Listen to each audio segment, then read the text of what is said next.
আমি এসেছিলাম দোকানে কিছু কেনাকাটা করতে শাম্মুর জন্য। তো এই যে দিদি, আমার নগর বাড়ির দিদি, আর আমি দাদাই বলি। দাদা বলছে যে আমাদের ঘরে একটু ভিডিও করে নিয়ে যাও, আমরা কিভাবে থাকি, পেঁয়াজ কিভাবে রাখি। তো আমার কিন্তু খুব ভালো লেগেছে যে আমার ভিডিও করাটা তার কাছেও ভালো লাগে। তো দাদা দিদির জন্য আশীর্বাদ করবেন, তারা যেন ভালো থাকে। আর আমি তাদের ঘরটা একটু দেখাবো।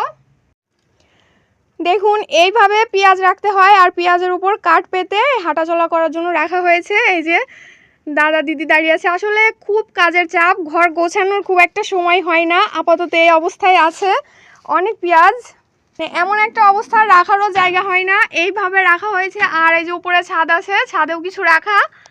এই যে একটু হাঁটার রাস্তা আছে, তো এখানে আছে ঘরের পেছনে একটা দরজা। তো এই দরজার বাইরেও রাখার ব্যবস্থা করা হয়েছে। অন্ধকার, আমি এসেছি সন্ধ্যার দিকে। এই যে পেঁয়াজ রাখা হয়েছে, আর দেখুন এই দিকটা কিন্তু ফাঁকা। তো এই ঠান্ডা জায়গায় পেঁয়াজ আরও বেশি ভালো থাকে। তো এইভাবে রাখা হয়েছে, মানে যে যেভাবে পারছে পেঁয়াজ রাখার চেষ্টা করছে। দাম কিন্তু খুব বেশি না, তবে ফলন বেশি, এই হলো কৃষকের ভরসা।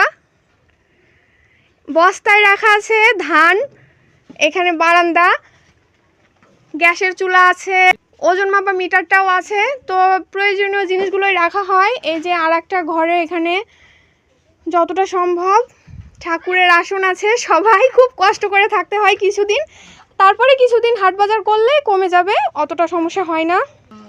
আর এই যে একজন বড় মা, ওই দিদির মা এখানে এসেছেন। তো আসলে বাবার বাড়ির কাছের লোকজন দেখলে কিন্তু খুব ভালো লাগে। এই যে আমি আসার সাথে সাথেই মনে হচ্ছে যে আমি আমার নগর বাড়ি চলে এসেছি। আর এই যে উঠানে দেখুন কত পেঁয়াজ, এগুলো কাটা হবে। হ্যাঁ, সবাই বলছে দেশের মানুষ দেখলে শান্তি।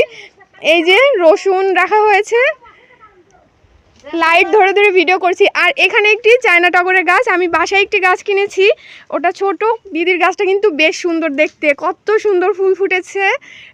এখন রাত হয়েই গেল। এই যে বর্মা বারবার বলছে দেশের মানুষ আসলে মনটা কত শান্তি লাগে। এই যে ফুল গাছের তুলসী গাছ অনেক বড়, দিনে থাকলে অনেক ভালো করে দেখাতে পারতাম, কিন্তু আমার দিনে আসার আবার সুযোগ হবে কিনা বুঝতে পারছি না। আজকে হঠাৎ করেই চলে আসলাম, মাঝে মাঝেই চলে আসি, ভিডিও করা হয় না। আজকে দাদার রিকোয়েস্টে ভিডিও করলাম। আর এই যে বড় মা বারবার বলছে যে দেশের মানুষ দেখলে শান্তি লাগে। সত্যি তাই, আমারও খুব ভালো লাগে। আমি মাঝে মাঝেই আসি, গল্প করতেও চলে আসি। সবাই অনেক ব্যস্ত, এ কারণে কম আসা হয়। দেখুন সবার বাড়িতেই যেহেতু কাজ, আমাদের বাড়িতেও কাজ, তাছাড়াও তো আমার আরও সেলাইয়ের কাজ করতে হয়। এই যে কেটে কেটে বস্তায় অল্প করে রাখা হয়েছে যাতে ঢালতে সুবিধা হয়। এখন বাড়ি চলে যাব, টর্চ লাইট ধরে আছি, আর ভিডিও করব না, রাতই হয়ে গেল ভিডিও করতে করতে, সন্ধ্যা লেগে গেছিলো। এখন কিছু বাজার করে চলে যাব, দাদাদের মুদি দোকান আছে ছোট্ট একটা।